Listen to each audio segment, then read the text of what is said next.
What's up, Jabroni? Steven here, and welcome to another pay-per-view review. This time, we're going to be talking about No Mercy. Now, you guys may see that the background's a bit different. My kitchen and bathroom are being renovated, and I have to be out of my apartment for 2 weeks. Where I'm at, the internet isn't the greatest, so I'm hoping that I can get this up and it still be somewhat at a reasonable time.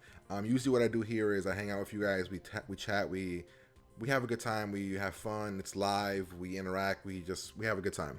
But with this, for the next 2 weeks, it might not be like that just because the internet here is very spotty, very spotty. So what we're going to do today is we're just going to go over No Mercy. It happened last night. It was a decent pay-per-view. I had a good time.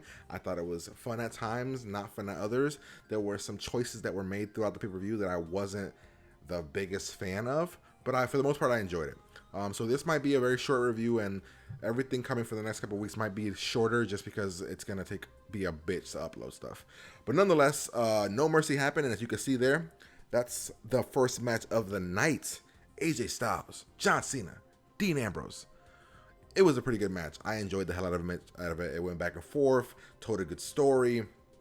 Everybody got good licks. It was a good match. I enjoyed the hell out of it. The match ended up going to a weird finish where is the match at? I forgot about the damn pre-show. The match ended up going to a Dean Ambrose and John Cena both had their submission in on AJ Styles, and they both made him tap at the same time. The referee called it, but he couldn't do a winner. This similar thing happened with Randy Orton, John Cena, and Triple H a couple years back at No Mercy, or at not No Mercy, at Night of Champions.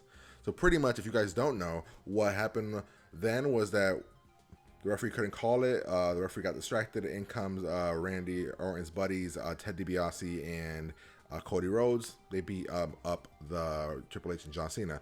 This time around, what happened was while Dean and John Cena are arguing, I think the match continues for a little bit, and at one point, John Cena hits Dean Ambrose with something off the rope. I want to say it was an AA off the top rope, and when he did that, AJ Styles came out of nowhere and hit John Cena with a chair.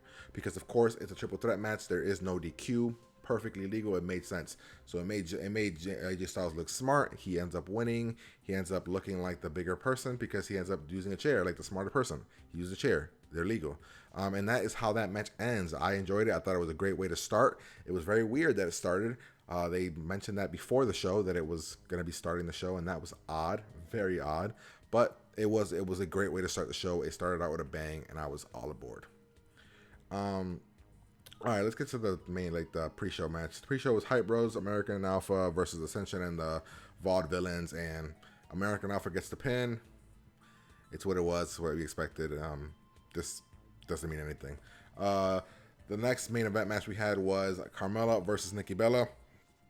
Essentially coming to the end of their feud. The match was fine. It wasn't special. Nikki Bella gets the victory. I like Nikki Bella's finisher. I'm really starting to come on board with that. I enjoy her finisher. The match was fine. Carmella, she's playing the typical heel. This feud ends. Not sure where it goes from here, but it's a typical feud. It's going to be interesting what happens because of the fact that some later things happen in the night, which is making me feel like the women's division is again wide open. All right, what else we got here? It's going to be a very quicker version of what I usually do. I just don't want the video to be too long because it's going to be a bitch to upload. SmackDown Tag Team Championship match, Usos versus Slater and Rhino. I thought the Usos were going to win here. I didn't give you guys a prediction this because internet and moving for the next 2 weeks are going to be a pitch. So Heath, Slater, and Rhino end up winning in a pretty solid match. It wasn't great. It wasn't bad. It was just kind of in the middle. The Usos come out with their urban look. And Heath, Slater, and Rhino somehow managed to get the victory. My biggest weird thing about this is I don't know what this means going forward. I don't know where this is going to go. I don't know where the Usos go from here. I don't know where Heath, Slater, and Rhino go from here. Heath, Slater, and Rhino haven't been on TV in a while, so I was confused as to what we were doing with that.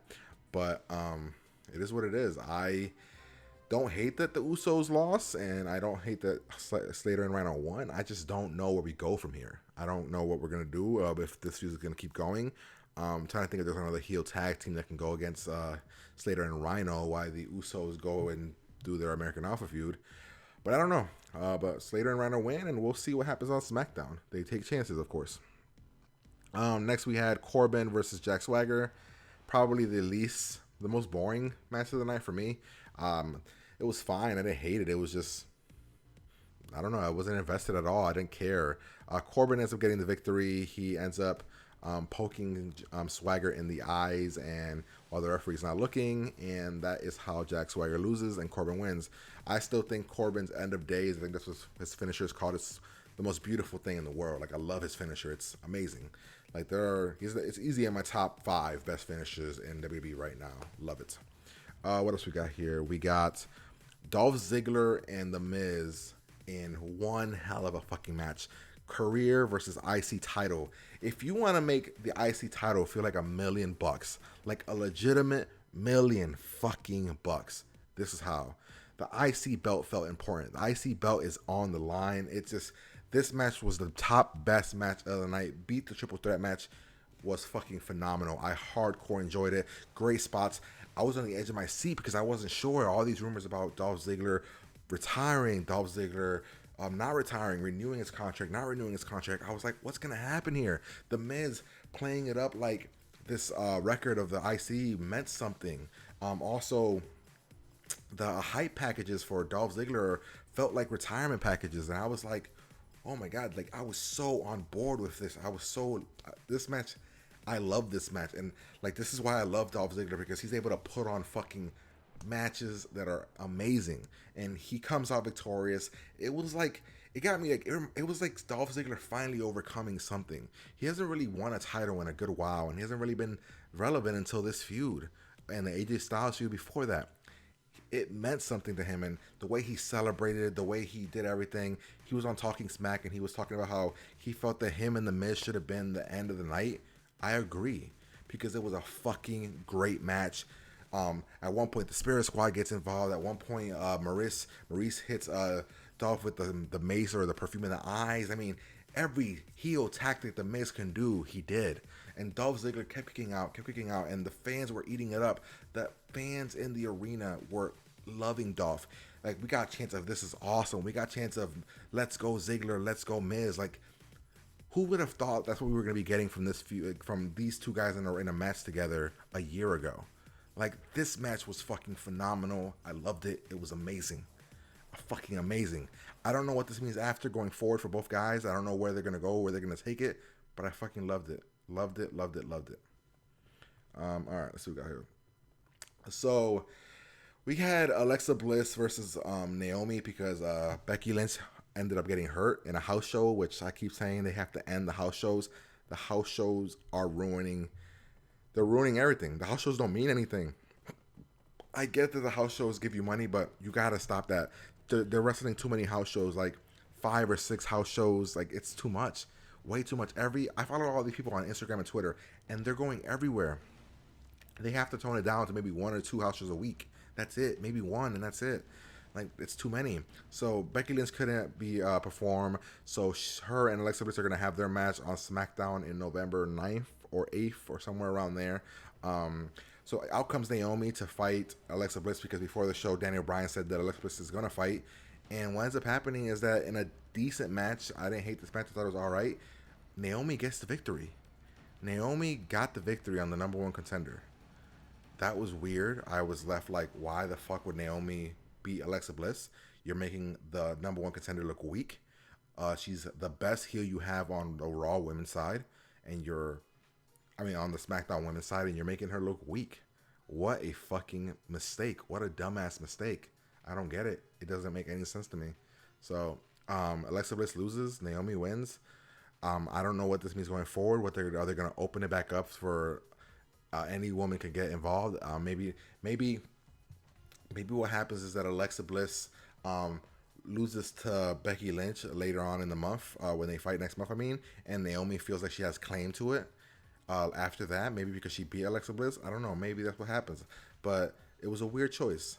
All right, let's move down. Let's see what else we got. The main event of the evening, Randy Orton versus Bray Wyatt. Now, this match wasn't a great... this match was okay. It was a good match. I'm not gonna lie. It was a good match. The problem with this match is that you could have had a better match. Like, the triple threat And the Dolph Ziggler match could have been the main event of the night. And one of them should have been the main event of the night because people were more invested.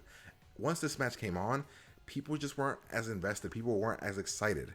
The match was fine, hard hitting. Both guys got a good amount of offense in. Both guys did their thing. Before the match, Randy was seeing things in the mirror swirling. There was rumors about Sister Abigail. A horrible rumor about the Sister Abigail was going to be Eva Marie, and I was scared shitless that was going to happen. But what ended up happening is that towards the end of the night, or at the end of the match, Luke Harper returned. Awesome. I love Luke Harper. He's back. And also him coming back boosts up that mid card. Like that mid card where we have Baron Corbin, Jack Swagger. The upper mid card is Dolph and Miz. And beyond that, what do we got? Apollo Crews. Now you add Luke Harper to it. You have Kurt Hawkins in there, Shelton Benjamin around the Rumble. You can build back up, but now Luke Harper's there. It adds to that because Luke Harper's a great wrestler, one of the better big wrestlers, and they're like bigger man wrestlers on SmackDown. So definitely a good plus to have him come back. But all this teasing about Sister Abigail, and she didn't show up. No Sister Abigail. Kind of fucked up. Not gonna lie. If she's not there because the only option was Eva Marie, I get it. I'd rather just not have her, like not have anybody come out. But it's been a tease for a while, and we didn't get anything. So when it came to that, but the end of the night saw Luke Harper return, help Bray Wyatt get the victory. I was wondering if maybe Luke Harper was going to turn on Bray, but that didn't happen. But that was No Mercy. No Mercy comes to an end, and yeah, we had two great matches. I thought we had two solid matches, and the rest of them were just kind of mediocre below. But I thought it was a pretty decent show. It wasn't the greatest. It wasn't better than Backlash, but it wasn't bad either. I enjoyed it. There were some good moments, and there were some bad moments, but I enjoyed it. So as always, guys, hopefully you guys enjoy this video. If you do, make sure you guys like, comment, and subscribe to the channel. Again, we're gonna be like this for about 2 weeks, so if you're gonna see this background and videos aren't going to be live, and they're going to be weird for a while, so hopefully you guys can bear with me. If you're new to the channel, hopefully you guys enjoyed this video, and make sure you guys check out some of my other stuff. I do top 10s and stuff like that, which are going to have to be interesting because I wanted to get some top 10 movie and video game stuff going, but not sure how that's going to work now.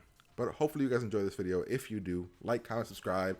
Let me know your thoughts on No Mercy, and I'll talk to you guys later. Peace.